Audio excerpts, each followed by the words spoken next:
ఏపీలో భానుడి భగభగలు రోజు రోజుకు పెరుగుతున్నాయి. ఇంట్లో నుంచి అడుగు బయట పెట్టేందుకు వణికిపోతున్నారు ప్రజలు.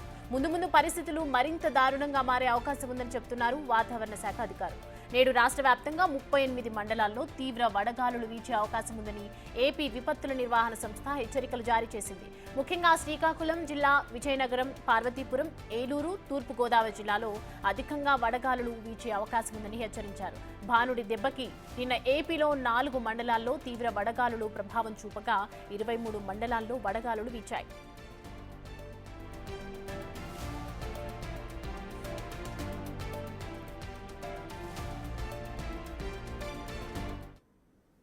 ఈ అంశానికి సంబంధించి పూర్తి డీటెయిల్స్ మా ప్రతినిధి శివశంకర్ అందిస్తారు విజయనగరం నుంచి.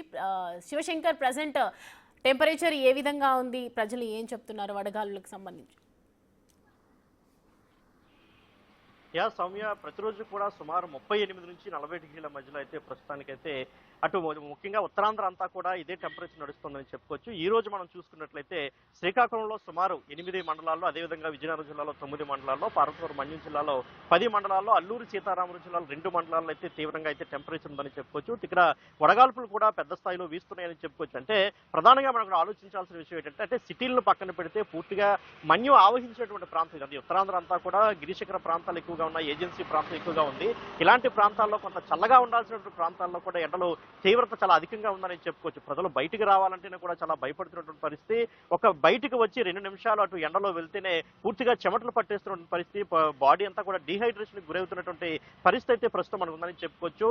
ఒక్కసారి బయటికి రావాలంటే ప్రజలందరూ కూడా చాలా భయభ్రాంతులకు గురవుతున్న పరిస్థితి. వరుసగా 3 రోజులు ప్రభుత్వ కార్యాలయాలకు సెలవులు వచ్చినప్పటికీ కూడా ఎవరు కూడా బయట తిరగలేని పరిస్థితి అయితే పూర్తి స్థాయిలో నెలకొంది. ఏంటంటే 4 వీలర్స్ లో వెళ్లే వాళ్ళు తప్ప 2 వీలర్స్ లో వెళ్లే వాళ్ళు కావచ్చు, ఆటోలు కావచ్చు, బస్సుల్ని పట్టుకుని బయటికి ప్రయాణం చేసే వాళ్ళు మాత్రం చాలా భయపడుతున్నటువంటి పరిస్థితి. ముఖ్యంగా చిన్నారులు తీసుకుని హాస్పిటల్కి వెళ్ళాలన్నా కూడా చాలా భయపడుతున్నటువంటి పరిస్థితి. అదేవిధంగా ఇక వృద్ధులు సంగతి అయితే మరి చెప్పాల్సిన అవసరం లేదు. ముఖ్యంగా ఏసీలు ఉండే వాళ్ళైతే కొంత ఊరటనిచ్చే పరిస్థితి ఉంది తప్ప ఫ్యాన్ల మీద ఆధారపడే వాళ్ళు కావచ్చు, మిగతా ఇళ్లలో ఉండే వాళ్ళైతే మాత్రం చాలా తీవ్రమైనటువంటి దుర్భరమైన జీవితాన్ని గడుపుతున్నారు. ఎందుకంటే రాత్రులు నిద్ర పట్టే పరిస్థితి కూడా ఎక్కడ లేదని చెప్పుకోవచ్చు. ఉత్తరాంధ్ర వ్యాప్తంగా కూడా చాలా ఎక్కువగా, మరోవైపు మనం చూసుకున్నట్లయితే పెద్ద ఎత్తున మనకి తీర ప్రాంతం కూడా ఉండడం, హ్యూమిడిటీ కూడా చాలా ఎక్కువగా ఉంటుంది. వడగాల్పుల తీవ్రత కూడా గంటకు సుమారు 20 నుంచి 25 గంటకు అంటే కిలోమీటర్ల వేగంతో కూడా గాలులు వీస్తున్నటువంటి పరిస్థితి. పూర్తి స్థాయిలో చూసుకుంటే ప్రజలు అల్లాడిపోతున్నారని చెప్పుకోవచ్చు. ఒక అగ్నిగోళాన్ని తలపిస్తున్నటువంటి పరిస్థితి అయితే మనకి మొత్తం అటు శ్రీకాకుళం కావచ్చు, పార్వతీపురం మన్యం జిల్లా కావచ్చు, విజయనగరం కావచ్చు, విశాఖ,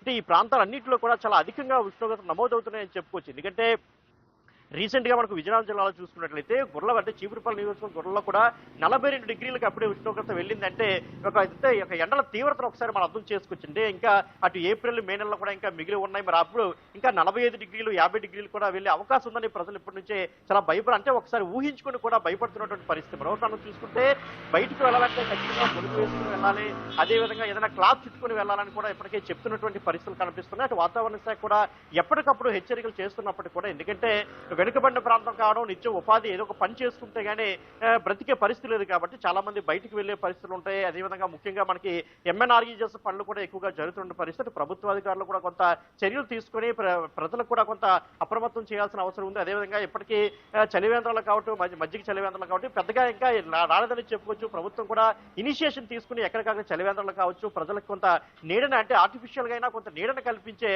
అవకాశాన్ని ఏర్పాటు చేయాలి. ఎందుకంటే ఇన్నాళ్ళ మనకి పెద్దగా పచ్చదనం కూడా ఎక్కడ కనిపించట్లేదు. హైవేల మీద కావచ్చు, అదేవిధంగా సిటీల్లో కూడా ఎక్కడ కూడా పెద్దగా మొక్కలు నాటి చెట్లు పెంచే పరిస్థితి కూడా కనిపించలేదు. ఎందుకంటే రియల్ ఎస్టేట్ రంగం బాగా పెరగడం, ఎక్కడికంటే బిల్డింగ్లు కూడా బాగా పెరగడంతో ఇక వేడి ఎక్కువ అవుతుంది. ముఖ్యంగా ఏసీ అందరూ కూడా ఇళ్లలో ఎక్కువ మంది ఉండడం, ఏసీలు వేసుకుని చాలా మంది ఉండటంతో అటు పేద మధ్యతరగతి ప్రజలు కూడా చాలా తీవ్రమైనటువంటి ఇబ్బందులు ఎదుర్కొన్న పరిస్థితి. అన్ని కూడా అటు ప్రభుత్వాలు కూడా ఆలోచించి ప్రజలకు కాస్త ఉపశమనం, అంటే అటు వాటర్ సరఫరా లేని వాళ్ళకి వాటర్ సరఫరా అందించాలి. అదేవిధంగా ఎలక్ట్రిసిటీ, ముఖ్యంగా ఎక్కడ కూడా కరెంటు పోకుండా, కరెంటు కోతలు లేకుండా చూడాల్సినటువంటి అవసరం కూడా. ఎందుకంటే ఎండల తీవ్రత ఇప్పుడు మనకి మార్చి ఎండింగ్, ఏప్రిల్లో మనకి స్టార్టింగ్ లో కూడా ఎంత అసలు ఉన్నాయంటే ఇంకా మే నెల కూడా మనకు ఉంది, ఏప్రిల్, మే 2 నెలలు కూడా ఉన్నాయి. కాబట్టి ప్రభుత్వం ఎక్కడి నుంచి అటు కరెంటు కోతలు లేకుండా, అదేవిధంగా ఏజెన్సీ ప్రాంతాల్లో కావచ్చు, మిగతా అటు పల్లెటూరు వాతావరణం ప్రాంతాల్లో కావచ్చు కొంత వాటర్ ప్రాబ్లం ఉంటుంది కూడా. అక్కడ కూడా వాటర్ ప్రాబ్లం లేకుండా కూడా చూడాల్సిన బాధ్యత అయితే ప్రభుత్వాల మీద ఉంది. మొదట అదే విధంగా మనకి దూర ప్రాంతాలు ప్రయాణం చేసేవారు, 2 వీలర్స్ మీద ఆటోల మీద ప్రయాణం చేసే వాళ్ళకి ఎక్కడికక్కడ ఆర్టిఫిషియల్ గా కొంత నీడనిచ్చే టెంట్లు వేసే ప్రయత్నం కూడా ప్రభుత్వాలు చేయాల్సిన అవసరం ఉంది. ఎందుకంటే వెళ్ళడానికి చాలా ఇబ్బంది పడుతున్న పరిస్థితి. ఒక 5 నిమిషాలు రోడ్డు మీద ప్రయాణం చేయాలంటే కళ్ళు తిరిగి పడిపోయేటటువంటి ప్రమాదం కూడా ఉంది. ముఖ్యంగా మనం చూసుకుంటే అటు ఎంట్రన్స్ టెస్టులు లాంటివి కూడా ఎక్కువగా మనకి సమ్మర్లోనే జరుగుతాయి కాబట్టి దానికి సంబంధించి కూడా అధికారులు చర్యలు తీసుకోవాల్సిన అవసరం ఉంది సౌమ్య. శివశంకర్ అండ్ ప్రభుత్వం అధికారులు దానికి సంబంధించి స్థానిక అధికారులు ఏం చెప్తున్నారు? ఇప్పుడు ఎమర్జెన్సీ సిచ్యువేషన్స్లో ఏమైనా ఏర్పాట్లు చేసే అవకాశాలు కనిపిస్తున్నాయా?